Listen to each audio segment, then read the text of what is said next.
Assalamualaikum warahmatullahi wabarakatuh.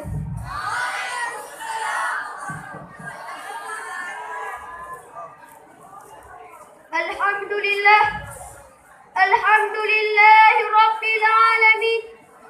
Wassalatu wassalamu ala ashrafil anbiya'i wal mursalin wa ala alihi wa sahbihi ajma'in. Amma ba'd.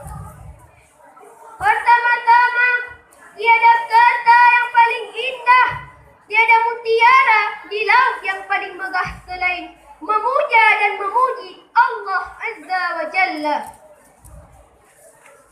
yang mana oleh Allah yang telah menganugerahkan kepada kita sehat badan, waras pikiran, sehingga kita dapat berkumpul di tempat yang berbahagia ini. Salawat beriringkan salam tak lupa pula kita alamatkan kepada seorang pahlawan revolusi Islam yang bertitel Habibullah dan berpangkat Rasulullah. Siapakah beliau? Beliau tidak lain dan tidak bukan melainkan baginda kita Nabi besar Muhammad sallallahu alaihi wasallam, yang mana oleh beliau yang telah membawa umat manusia ini dari alam jahiliyah kepada alam Islamiyah, dan dari alam kebodohan kepada alam yang berilmu pengetahuan seperti yang kita rasakan pada saat ini. Salawat beriringkan salam pula tak lupa pula kita alamatkan kepada Allah sahabat beliau yang seiring bahu seiring langkah dalam menegakkan kalimatul haq, yakni la ilaha illallah Muhammadar Rasulullah. Kata-kata ta'zim wa ikramat saya kepada Abu Yari Lampuh Pala, Walid beserta Abang Richard Bada. Allahumma ighfir lahum. Kata-kata ta'zim wa ikramat saya pula kepada Baba Allahumma ighfir lahu serta keluarga, ayah di Banda Aceh serta keluarga, beserta Abati selaku pimpinan santri serta keluarga.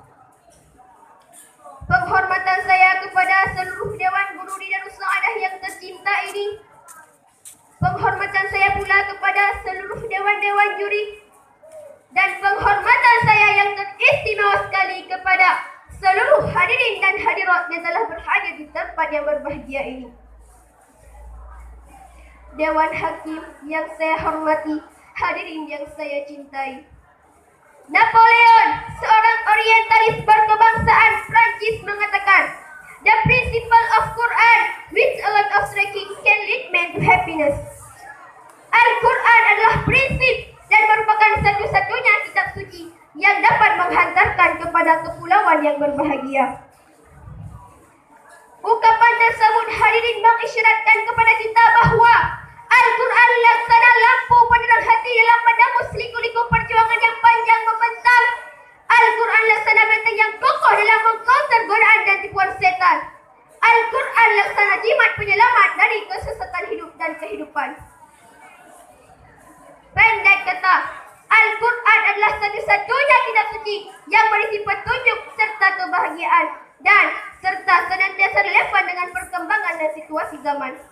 Oleh kerana itu, Rasul mengatakan, "Iqra'ul Qur'an fa innahu ya'ti yaumal qiyamah syafi'an li ashabihi."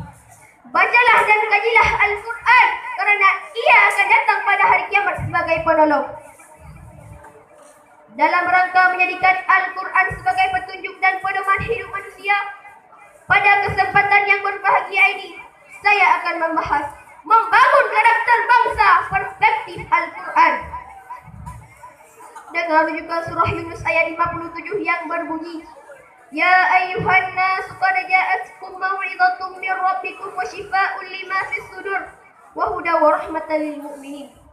Hai manusia, sesungguhnya telah datang kepadamu pelajaran dari Tuhanmu dan penyembuh bagi penyakit-penyakit yang berada di dalam dada, dan petunjuk serta rahmat bagi orang-orang yang beriman.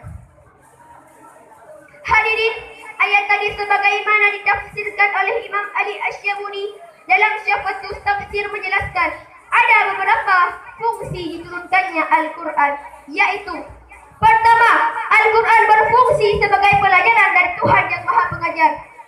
Berkaitan dengan hal tersebut, Imam Al-Ghazali dalam Jawahir Al-Quran mengatakan, seluruh cabang ilmu pengetahuan, baik yang datang terdahulu maupun kemudian, baik yang telah diketahui maupun baru, semuanya bersumber dari Al-Quranul Karim. Sebagai bukti, bukankah karena Al-Quran diturunkan menggunakan bahasa Arab telah mendorong lahirnya ilmu tata bahasa yang kemudian kita kenal dengan ilmu nahwu dan saraf? Bukankah karena Al-Quran diturunkan menggunakan bahasa yang indah, retoris, puitis, dan argumentatif telah mendorong lahirnya ilmu retorika dan sastra yang kemudian kita kenal dengan ilmu balaghah dan mantiq? Bukankah pula karena Al-Quran menceritakan proses penciptaan manusia dan alam telah mendorong lahirnya ilmu kehidupan yang kemudian kita kenal dengan ilmu biologi? Dengan demikian, seluruh ilmu itu bersumber dari Al-Quranul Karim. Yang kedua, Al-Quran berfungsi sebagai obat penyakit batin seperti penyakit syirik, ragu, dan bodoh. Kenapa Al-Quran berfungsi sebagai obat penyakit batin bukan penyakit zahir? Jawabannya hadirin, penyakit zahir memang berbahaya jika tidak diobati. Tapi jauh lebih berbahaya jika kita punya penyakit batin tapi tidak diobati. Betulkah hadirin? Dengan demikian, penyakit asma, jantung, tumor memang berbahaya dan dapat merusak tubuh manusia. Tapi penyakit sombong, iri hati, dengki, frustasi, korupsi, haus kursi, menghalalkan segala cara untuk mendapatkan popularitas dan jabatan diri jauh lebih berbahaya dan dapat merusak tatanan hidup masyarakat dan bangsa. Oleh karena itu, Al-Quran turun dengan memberikan perintah dan larangan, janji dan ancaman, serta memerintahkan kepada manusia untuk mentaatinya dan mengamalkan seluruh isinya. Yang ketiga, Al-Quran berfungsi sebagai petunjuk bagi manusia dari kesesatan. Oleh karena itu, kalau manusia sudah mampu memahami isi Al-Quran, menjadikan petunjuk kehidupan, serta mengamalkannya dalam hidup keseharian, maka perilakunya dipastikan tidak akan bertentangan dengan ajaran Tuhan dan berselisih dengan tuntutan agama, siapapun dia, apapun profesinya. Seorang pejabat kalau sudah menjadikan Al-Quran sebagai petunjuk hidupnya, ia tidak akan berbuat korupsi meskipun rakyatnya tidak mengetahui. Seorang suami kalau sudah menjadikan Al-Quran sebagai petunjuk hidupnya, ia tidak akan berbuat selingkuh meskipun ia sedang sendiri. Begitu pula dengan pemuda-pemudi yang sedang asyik memadu kasih, kalau sudah menjadikan Al-Quran sebagai petunjuk hidupnya, ia tidak akan berbuat macam-macam meskipun keadaan mendukung, senyap dan sepi. Betulkah hadirin? Dan yang keempat, Al-Quran berfungsi sebagai rahmat bagi insan yang beriman. Artinya, kalau Al-Quran sudah kita baca isinya, kita pahami ajarannya, serta kita amalkan petunjuknya, maka ia akan menciptakan ketenangan bagi kita, jauh dari rasa resah dan gelisah, siap menghadapi problematika hidup dan kehidupan, serta mampu menghantarkan kita kepada kebahagiaan, baik di dunia, terlebih lagi di akhirat. Hadirin ma'asyiral muslimin rahimakumullah. Dengan demikian hadirin, dari uraian ini dapat disimpulkan yang bahwa Al-Quran merupakan firman Allah Subhanahu wa Ta'ala yang diturunkan dan berfungsi sebagai pelajaran, obat, petunjuk dan rahmat dalam merancang bangun peradaban manusia untuk menggapai kebahagiaan di dunia maupun di akhirat. Untuk itu, kewajiban saya, kita, saudara dan seluruh bangsa Indonesia menjalankan apa-apa yang telah digariskan oleh Al-Quran. Dengan demikian, hanya demikianlah pidato singkat saya. Lebih kurang saya mohon maaf. Maklumlah saya baru belajar, ilmu masih setipis kulit bawang dan umur pun masih seumur jagung. Mohon maaf atas sebanyak-banyaknya. Saya akhiri, wabillahi taufiq wal hidayah. Wassalamualaikum warahmatullahi wabarakatuh. Waalaikumsalam warahmatullahi wabarakatuh. Dewan Hakim yang biasa